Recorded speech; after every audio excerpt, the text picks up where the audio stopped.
Hello, everyone. My name is Jesus Guillen, and I'm one of the millions of people who describes ourselves as living with chronic pain.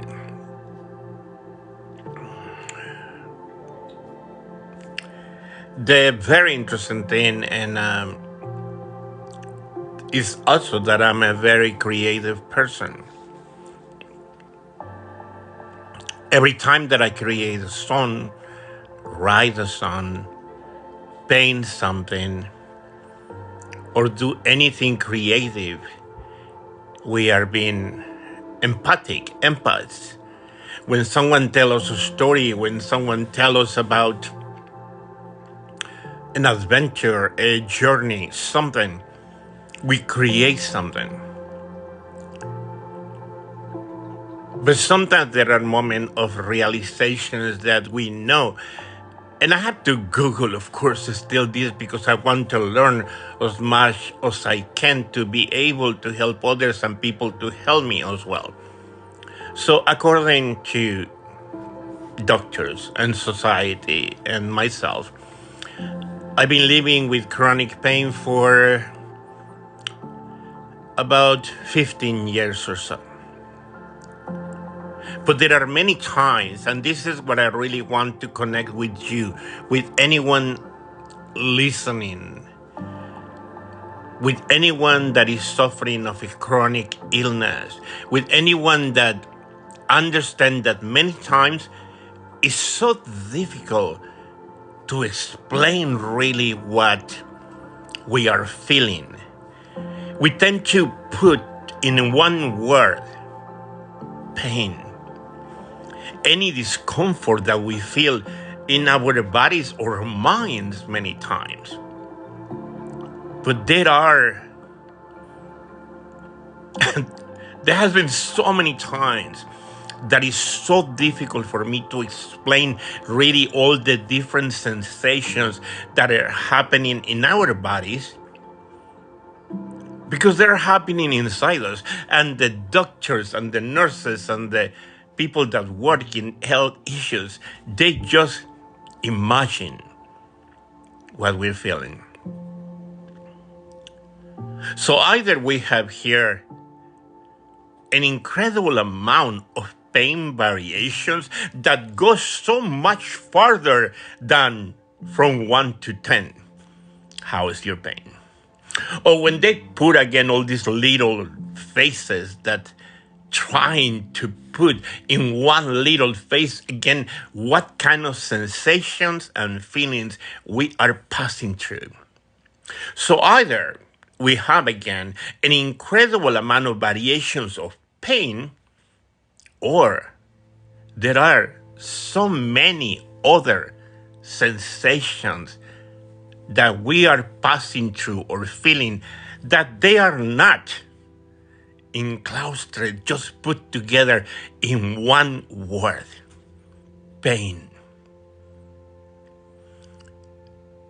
We are brothers and sisters of pain because we understand sometimes that other people have no idea exactly of what we're feeling.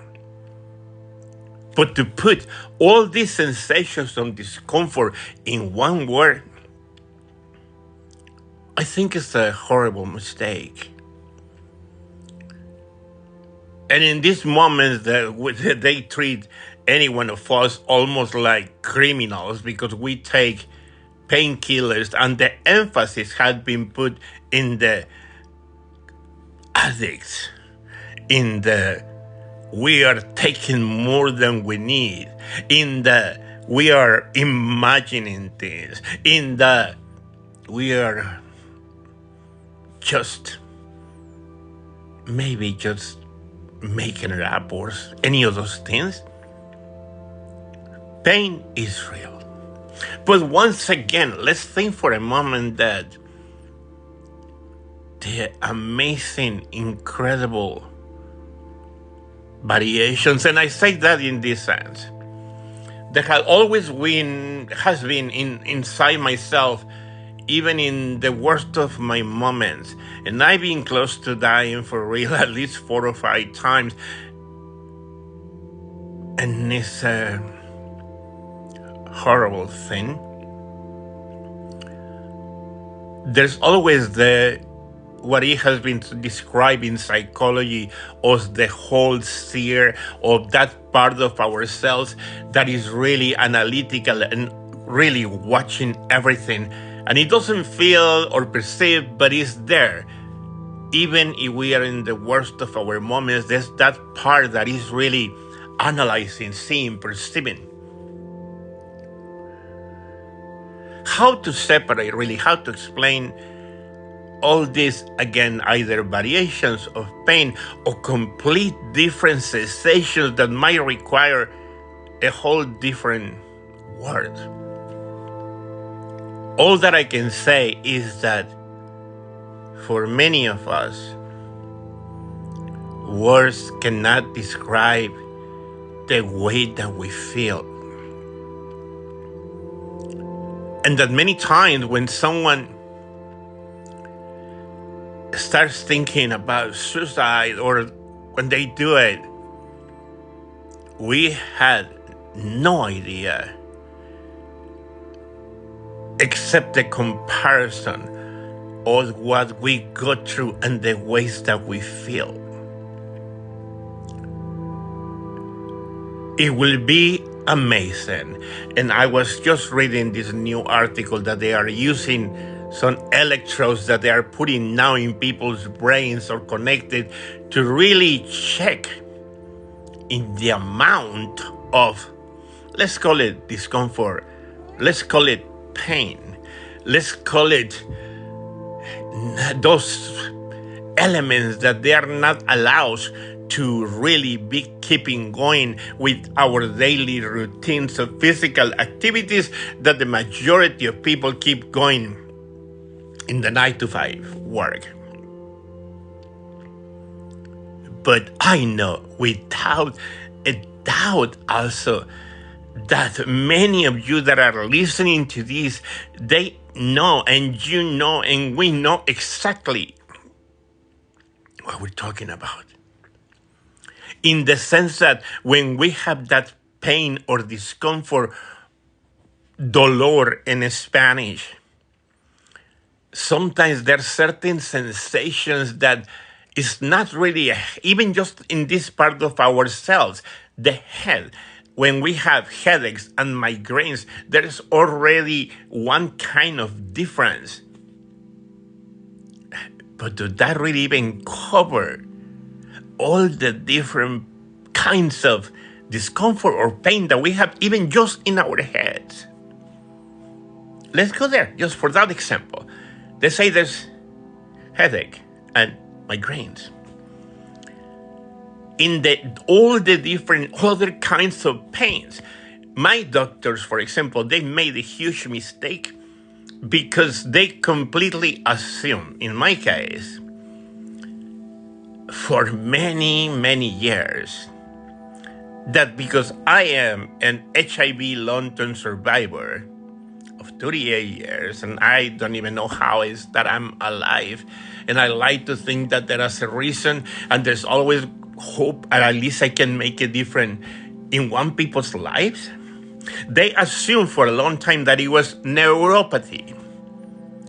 And of course, we also know that neuropathy, there's the diabetic neuropathy and HIV neuropathy, and there are other kinds. But at the end, neuropathy is when your nerves go crazy and they don't know what to feel or to feel anymore.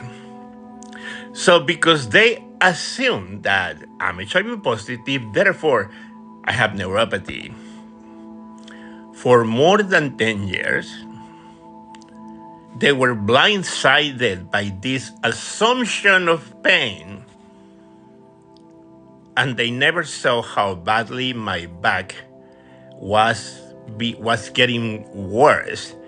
In the case that I have a degenerative portion, something that the bones were growing more and more and pressing over the nerve.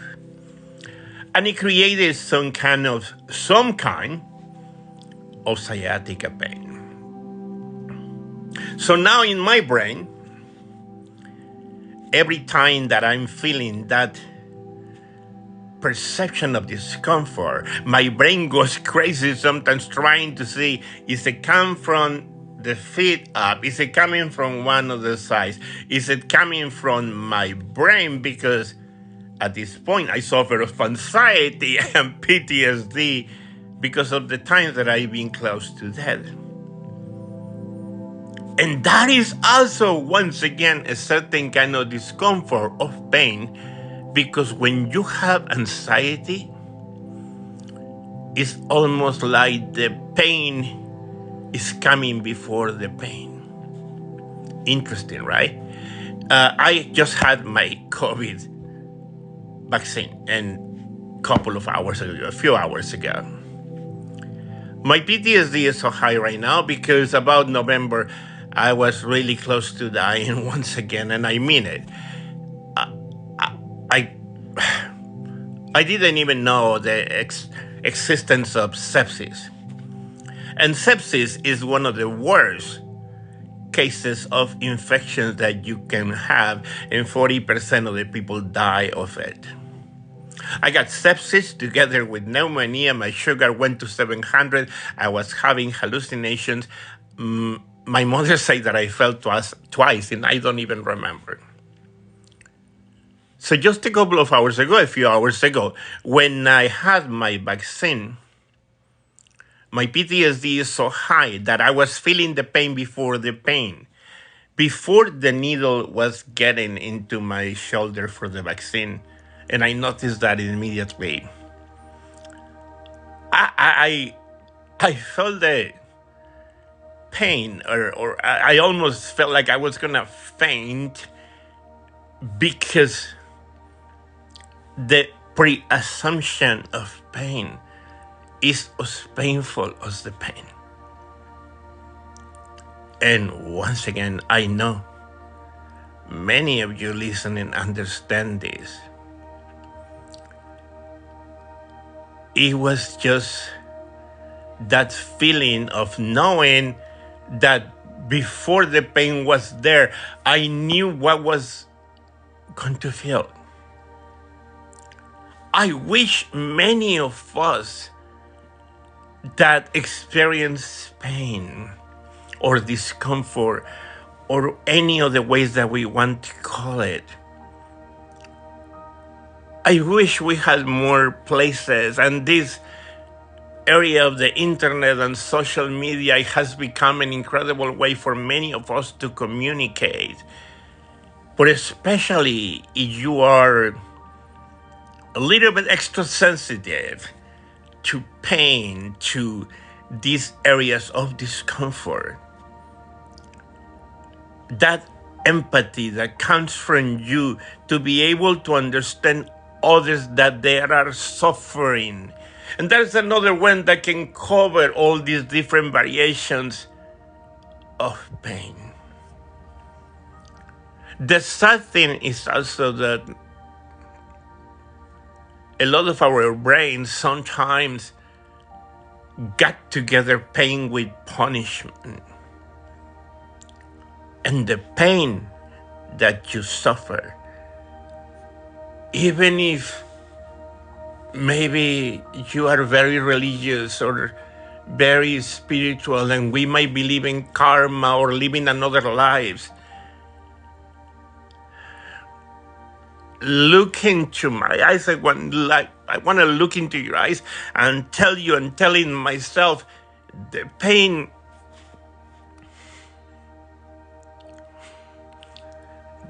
that I'm suffering, the pain that you are suffering, it's not punishment. It is. It simply is.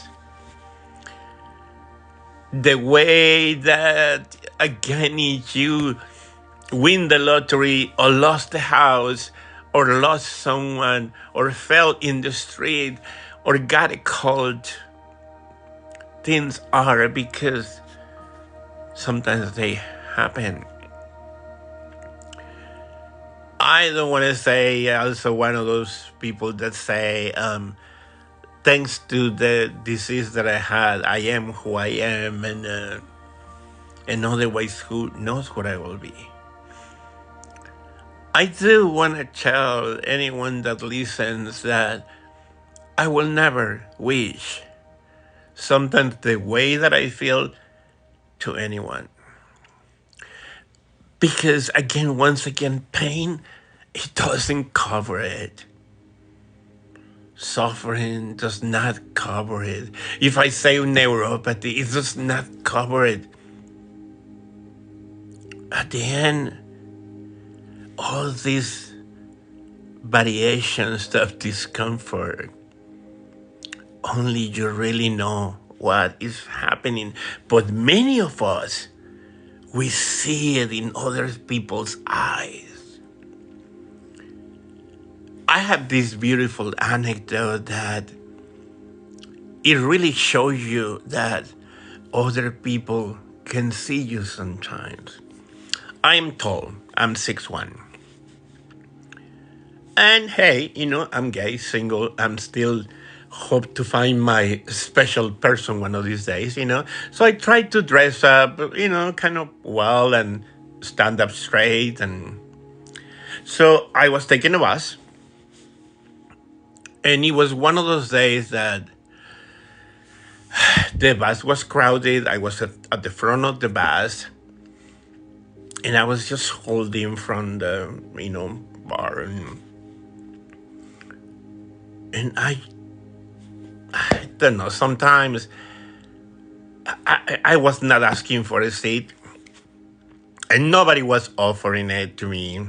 If you don't look in certain particular way or older or visually disabled, most of the times people will not even assume that, right? Or see you.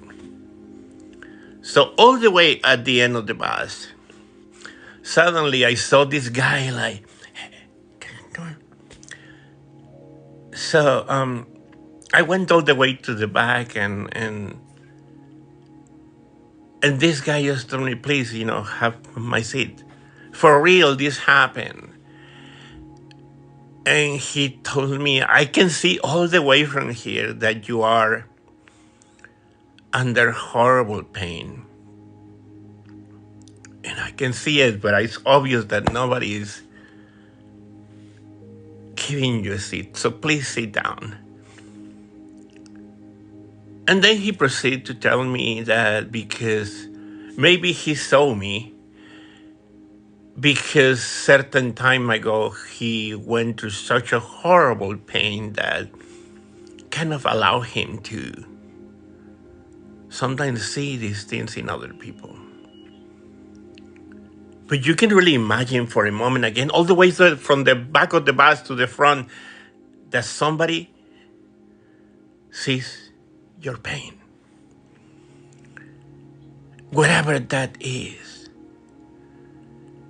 That somebody sees maybe in your position, in your eyes, in your face, in certain kind of movements of certain kinds of non-verbal communication, that you are in a horrible pain.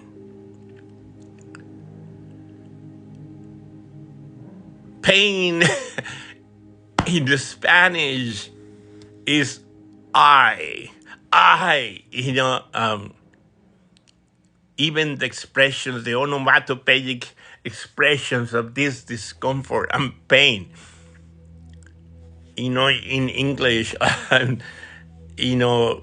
people say ouch, or, in different languages because it's the way that we hear. But sometimes pain is such a deep thing that comes from inside you that it has a sound in itself. So for me, and maybe that's what I'm trying to do just with this rambling about pain and discomfort of the variations of all the different sensations that we have, is that I hope, and I'm connecting with someone that is able to understand first again that you're not being punished for anything that is happening this time in your life or another life or by by God or spirits or ancestors or and also that there are people that see you and understand. But I hope scientists and all the people that relate to all these things really are able to see so much more than from 1 to 10 what kind of pain are you having. Are you serious? Many times when we go to the doctor, I'm sure many of you also say it's an 11 or it's a 12. But it is so much more than that. And they sometimes, if you have a good doctor, they ask you, is it like a tingling sensation? Is it like a burning sensation? Is it like a stabbing sensation? And then I tell them, for me, it's almost like somebody's stabbing me over and over and over and over. And one of the curiously very important things, not only about the word pain in itself, dolor, el sufrimiento, the suffering, and all those things, is that then people forget the word chronic. When if you are one of the people that suffer from chronic pain, and then people ask you sometimes like, so are you in pain right now? And people forget that because if you dare to smile, if you dare to dance like you were a teenager or go all the way down to the floor for 5 minutes, you might be lying. If you dare to jump and show that you have hope and you want to still do something in this earth, people still try to judge you without even seeing a little bit of or hearing what you're saying. So then that's also the other part, right? That people forget what chronic that is there. Lady Gaga, just because most of the people seem to know her, she said that because she suffered of chronic pain, that to never forget that any time that she's singing or doing any of these things, that the pain goes away. Of course, many people don't read these parts about her. We know about her talent and everything else. But I have seen some documentary and everything, how she, goes into these baths of pure ice and to try to get some energy and help her pain. And this is another huge difference, of course. If you have money, power, and this is a wonderful thing. I'm not one of those people that say rich people are that bad and poor people are good. No, there's good and bad people everywhere. The difference is that if you have money or power, you have access to 100,000 more options to help you with these things. If you are one of us, one of me, again, every time that you go and try to pick up your painkillers at the pharmacy, you might be fighting not only with the pharmacy and the insurance and your doctors, and even if you've been taking the same medicine for 10 years, the same milligrams, they still make you fight for it. And one pharmacist might remind you here and there that this is an addictive medicine and might not try to give you the medicine because it's a bad thing. And all these people that write these articles about the addictive portion of the painkillers and everything, they tell you it's a horrible thing and it's bad. And sadly, again, many of the pharmacies and doctors are taken into court. But they don't give us other options, right? We know that there are certain kind of alternative therapies. In my case, acupuncture was one of those things that will help me for a day, a couple of days. And I do visualizations and I do meditation.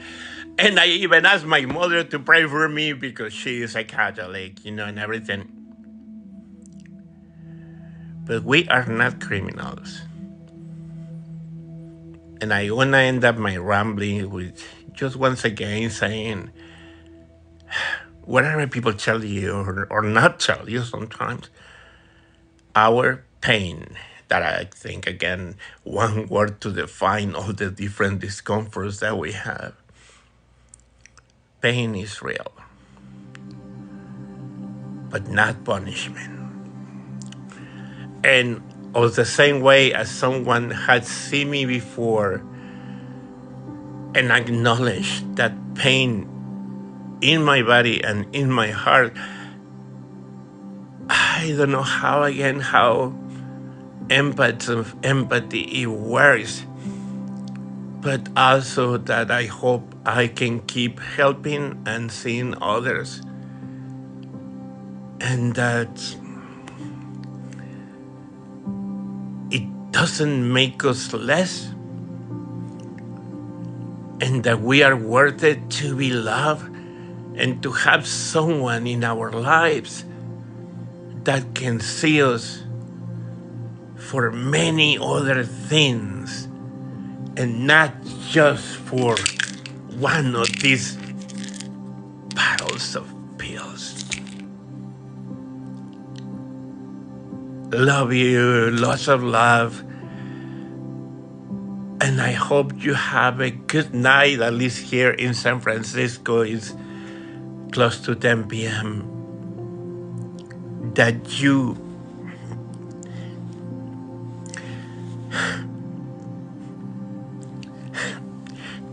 are able to have sweet dreams, because I also don't remember the last time that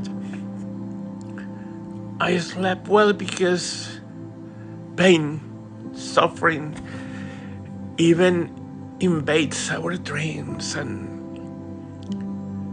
it makes you imagine or think some things that they're not there. I hope I gave you a smile or make you think a little bit about.